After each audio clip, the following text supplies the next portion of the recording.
ठीक है। और मैंने उसमें एक ऐसा हुक्म दिया है कि ये नमकीन पानी मीठे पानी में नहीं घुस सकता है और मीठे पानी नमकीन पानी में नहीं घुस सकता है। ठीक है। ये अल्लाह सूरह रहमान में तस्दीक करके बता रहा है। ठीक है। ठीक है। तो ये भी क्या गलत है? इस पर भाई मैं आपसे ये कहना चाहूंगा कि मैं पहला रमजान का रोजा रखे हुआ था। ठीक है। ठीक है। और मैं संबलपुर के मस्जिद में मेरे पॉकेट से 500 रुपया गायब हो गए थे। ये 500 थे, ऐसा कुछ था। तो मैं रोजा खोलते समय मैं और एक मद्रास के हमारे साथ थे, तो हम लोग के पास कुछ 5-10 रुपया रखे हुए थे। और ठीक अब रोजा खोलने का समय हो गया था, तो मैं बोला आप चाय पी लीजिए, मैं ऐसे ही रह जाऊंगा। ठीक है। और मेरे सामने कोई आया और 100 को नोट रखते हुए चला गया और मैं उसको देख भी नहीं पाया और गायब भी हो गया। वो कौन रखा था भाई? ऐसा मेरे साथ भी हुआ था।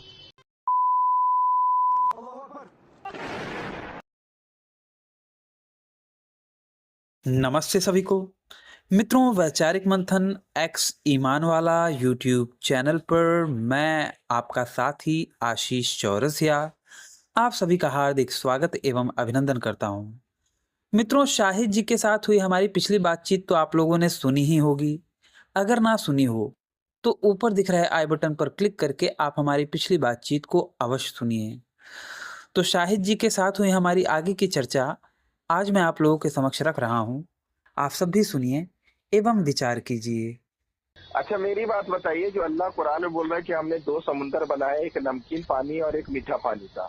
और मैंने उसमें एक ऐसा हुक्म दिया है कि ये नमकीन पानी मीठे पानी में नहीं घुस सकता है और मीठे पानी नमकीन पानी में नहीं घुस सकता है। ठीक है। ये अल्लाह सूरह रहमान में तस्दीक करके बता रहा है। ठीक है। ठीक है। तो ये भी क्या गलत है? इस पर भाई मैं आपसे ये कहना चाहूंगा कि जब मोहम्मद साहब से पहले क्या ये मुजदा नहीं होता था? हाँ, होता होगा ना जी, बहुत सारे मौजूद होते और काफी हद तक संभावना है कि कोई राहगीर या फिर व्यापारी इन सारी चीजों को जानता हो। भाई समुद्र से भी आना जाना होता रहा होगा, क्योंकि भाई अरब जो था वो क्या नाम से बोला जाता है कि वो बहुत ही बड़ा व्यावसायिक कंट्री था, केंद्र था, जहाँ पे कई सारे व्यवसाय किए जाते थे। तो कई सारे व्यवसायी वहाँ पे आते जाते रहे होंगे, मे भी कि वो सुनी सुनाई बातें हों। और प्लस एक बात और है, यहाँ पे मैं ये कहना चाहूंगा कि वो जो समुद्र के बीच में दोनों दरियाओं के बीच में लकीर खींच दी गई है, वो किसने खींची है? खुदा ने खींची है ना। हाँ। अब खुदा की बात, खुदा की लकीर सीधी होनी चाहिए ना। तो कभी कभी हम देखते हैं वो सीधी दिखती है और कभी कभी टेढ़ी मेढ़ी भी दिखती है। कभी कभी तो गायब भी, लगभग गायब भी हो जाती है, धुंधली सी दिखने लगती है। कभी कभी एकदम सीधी रहती है, कभी कभी टेढ़ी मेढ़ी हो जाती है। अब दूसरी बात मैं बताता हूँ, दरिया की वाली दूसरी मैं बात बताता हूँ कि वो जो होता है ना, उसका घनत्व, एक दरिया जो होती है जो काला थोड़ा सा दिखता है, तो थोड़ा सा डार्क दिखता है, वो पहाड़ों की कंदराओं से आता है। पहाड़ों की मतलब जो दरार रहती है ना, उनमें से जो पानी रिस के आता है, तो कई सारे खनिज लवण अपने साथ मिलाते हुए वो आता है।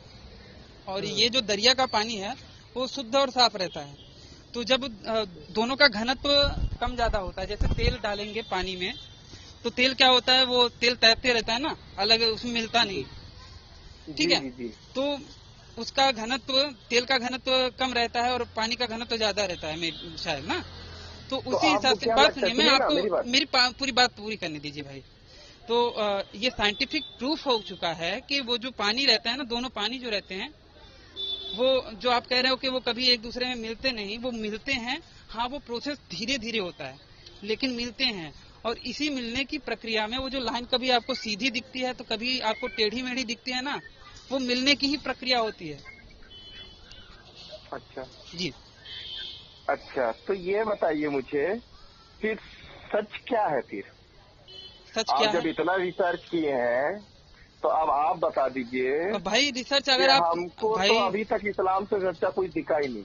अच्छा, एक बात बोली, सुनिए, आप बोलते हैं मैं पहला रमजान का रोजा रखे हुआ था। ठीक है। ठीक है। और मैं संबलपुर के मस्जिद में एक जगह पे है जहाँ शीशा की मस्जिद है। ठीक है। तो मेरे पॉकेट से 500 रुपया गायब हो गए थे। ये 500 थे, ऐसा कुछ था। तो मैं रोजा खोलते समय मैं और एक मद्रास के हमारे साथ थे, तो हम लोग के पास कुछ 5-10 रुपया रखे हुए थे और ठीक अब रोजा खोलने का समय हो गया था, तो मैं बोला आप चाय पी लीजिए, मैं ऐसे ही रह जाऊंगा, ठीक है।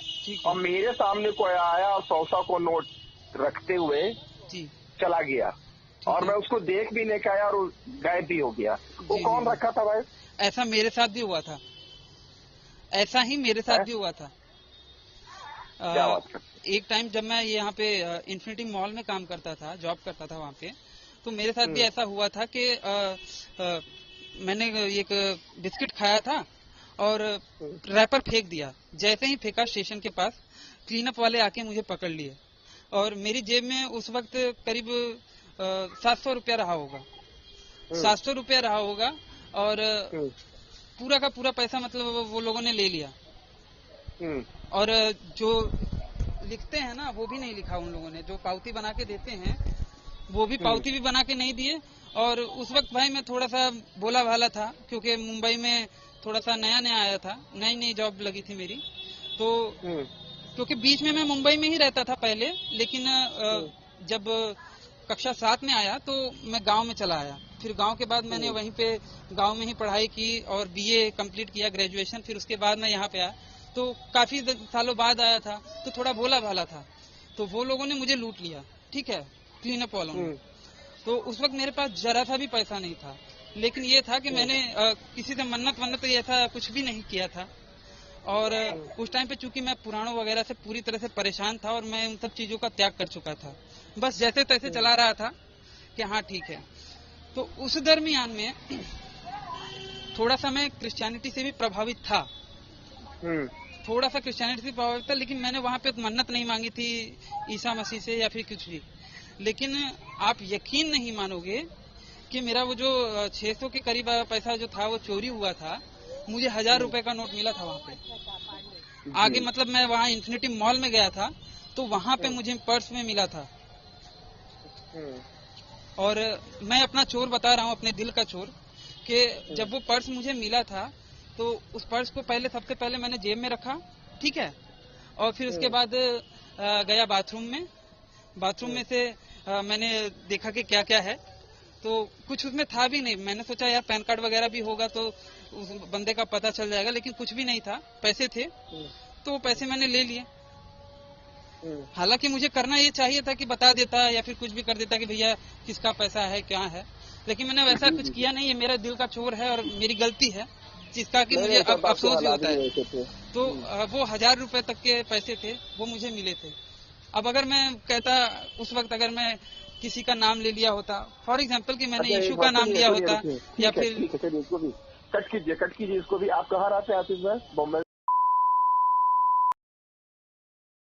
हाँ, आप एक बात बोलिए। मेरा नाम अब्दुल्ला खान है, मैं एक मुस्लिम लड़का।